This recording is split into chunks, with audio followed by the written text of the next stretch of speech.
les rendez-vous de l'écho sur Grand Lille TV avec la Caisse d'épargne. La Caisse d'épargne, vous être utile.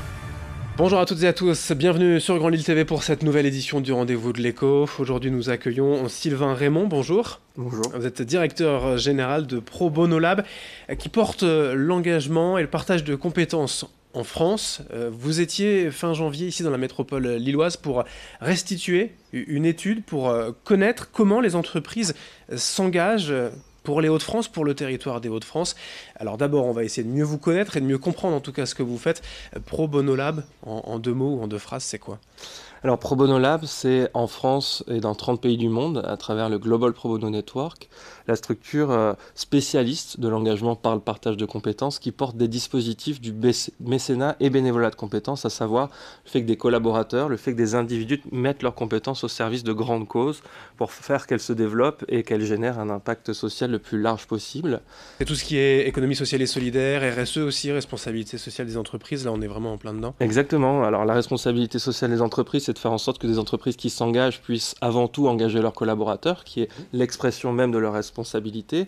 Et puis du côté de l'économie sociale et solidaire, c'est un modèle d'accompagnement à part entière, à savoir d'agréger des compétences de toutes celles et ceux qui veulent mettre leurs compétences à disposition du bien public. Et ça, c'est notre travail fondamentalement au quotidien. La question est peut-être un peu naïve, mais le partage des compétences, il ne se fait pas naturellement ? Faut un peu l'aider, faut insuffler un... Non, elle n'est pas naïve et d'ailleurs sur le territoire, l'étude le prouve, c'est quelque chose qui est parfaitement intégré. Il y a 64% des Français qui font du pro bono sans le savoir, qui partagent leurs compétences sans le savoir, parce que c'est une pratique qui est foncièrement en nous. Le fait de conseiller des associations leur donner des compétences au quotidien. Et c'est aussi très intégré dans les entreprises qui mènent des partenariats et montent des partenariats de manière très naturelle. Et on l'a vu à travers cette étude, il s'avère que c'est plus le fait de le revendiquer, le fait de le structurer qui aujourd'hui pose problème au niveau des territoires, et c'est de faire en sorte que ça devienne vraiment une conscience collective et un enjeu, une cause à part entière. Mais le partage des compétences ou cette réflexion globale, en tout cas, se passe peut-être mieux dans les entreprises ou structures à finalité sociale qui sont déjà dans l'économie sociale et solidaire, ou les entreprises traditionnelles, vous voyez, les grands groupes industriels qui ont des dizaines d'années d'existence ?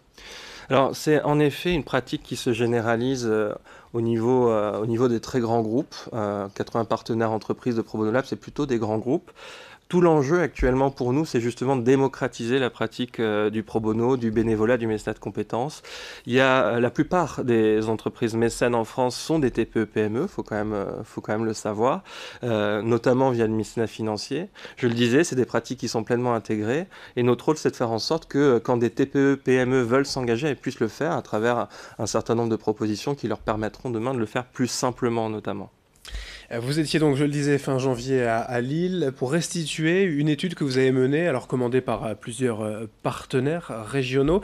Comment les entreprises s'engagent-elles pour les Hauts-de-France, pour le territoire ? Là, ça c'est, voilà, on va dire la finalité, la question principale, mais quelle était vraiment par derrière l'ambition de cette étude ? Alors, c'est une étude de notre centre d'expérimentation. L'antenne a été créée il y a 8 mois dans les Hauts-de-France. Et nous, à travers ce centre d'expérimentation, on essaie de bien comprendre, avant de s'implanter, les spécificités de l'écosystème dans lequel on est. Et cette étude, elle permettait de faire connaissance dans les deux sens du terme. Faire connaissance avec les différents partenaires. Vous les avez cités, la CRES, la CCI, le réseau Alliance Mouvement Associatif, AG2R La Mondiale, qui nous a permis d'implanter cette antenne au niveau du territoire. Et d'essayer d'actualiser les chiffres du mécénat, du bénévolat de compétences, l'état de l'art du pro bono comme on l'appelle, et c'est de comprendre les spécificités aussi du territoire dans le développement rapide de cette pratique.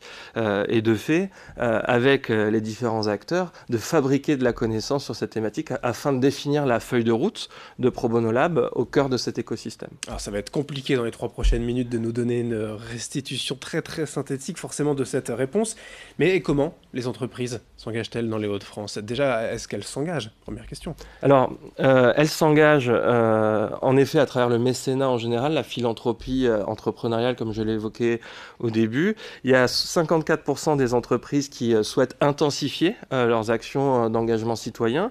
Il y a beaucoup d'entreprises, puisque 70% des entreprises ont déjà mis en place ce type de dispositif de mobilisation des collaborateurs. Après, on a seulement 20% des entreprises qui connaissaient le pro bono avant même que nous, on mène cette étude. Ce qui est important, c'est surtout le besoin du tissu associatif pour nous. Il y a 79% des structures à finalité sociale du territoire qui disent avoir besoin d'une compétence à minima. Ça, c'est essentiel. On sent qu'il y a un vrai besoin d'accompagnement par la compétence et le fait d'essayer de renouer le dialogue entre le public, le privé et la société civile à travers ce dispositif du pro bono notamment. Le dialogue ou la coopération justement entre les structures à finalité sociale et les entreprises se fait bien? C'est quand même assez récent. Le dialogue se fera bien le jour où justement on continuera à miser sur des intermédiaires dont c'est le métier. On le voit bien, notre rôle nous au sein de cet écosystème aujourd'hui, c'est d'essayer de fédérer le plus largement possible, d'essayer de faire en sorte que dans un contexte social, dans un contexte sociétal difficile, justement il y ait des alternatives, il y ait des vrais moyens de rétablir ce dialogue. Et c'est vrai que le pro bono, qui met en place des compétences de grandes entreprises au service de petites structures, est une médiation, est un moyen de rétablir ce dialogue. C'est le même cas au sein du territoire avec la force publique qui est très présente et qui nous accompagne beaucoup sur ces dispositifs, et d'essayer de retrouver en sorte un dialogue qui soit tripartite avec l'ensemble des acteurs, publics, privés et société civile. Mais on sent quand même que le territoire est j'allais dire, propice, fertile au partage de compétences. Il est propice de par son histoire. La culture de la solidarité au sein de ce territoire, pour faire face à des fractures sociales, pour faire face à des fractures rurales aussi, pour faire face à des indicateurs santé qui, on le sait, sont délicats sur ce territoire-là. Il y a tellement de fragilité, de vulnérabilité, que l'organisation finalement d'acteurs comme nous, elle devient extrêmement naturelle. Le plus important, c'est en effet de faire en sorte que tous les acteurs puissent, dans ce type de démarche, trouver leur place et agir ensemble, faire ensemble le bien public. C'est un peu l'idée de Pro Bono Lab, pro bono publico pour le bien public, que de fabriquer collectivement des solutions face à des urgences sociales ou sociétales qui peuvent être très vives à l'échelle d'écosystèmes comme celui-ci. Mais pour justement ce dialogue, il y a plusieurs passerelles existantes, vous en êtes une peut-être déjà? On en est une, il y a plein d'acteurs. Je parlais tout à l'heure du réseau Alliance. On était lors de la restitution de cette étude aussi avec Admical, qui est un partenaire qui porte en France le dispositif du mécénat.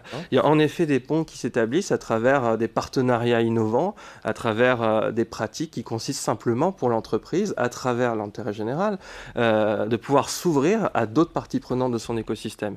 Et c'est là un peu la force de l'engagement citoyen en général, c'est qu'une entreprise, elle va simplement essayer de mieux connaître, mieux comprendre son écosystème direct et en assurant cette pérennité-là, assurer sa propre prospérité. Juste pour finir, cette étude, elle est disponible en ligne, j'imagine, où est-ce qu'on la trouve? C'est une étude qu'on peut retrouver en ligne sur le site www.probonolab.org. Merci Sylvain Raymond, directeur général donc de Pro Bono Lab, d'être venu aujourd'hui sur Grand Lille TV pour ce rendez-vous de l'écho. Merci à vous. Merci à vous de nous avoir suivis. Dans un instant, l'information continue. Les rendez-vous de l'écho sur Grand Lille TV avec la Caisse d'épargne. La Caisse d'épargne, vous être utile.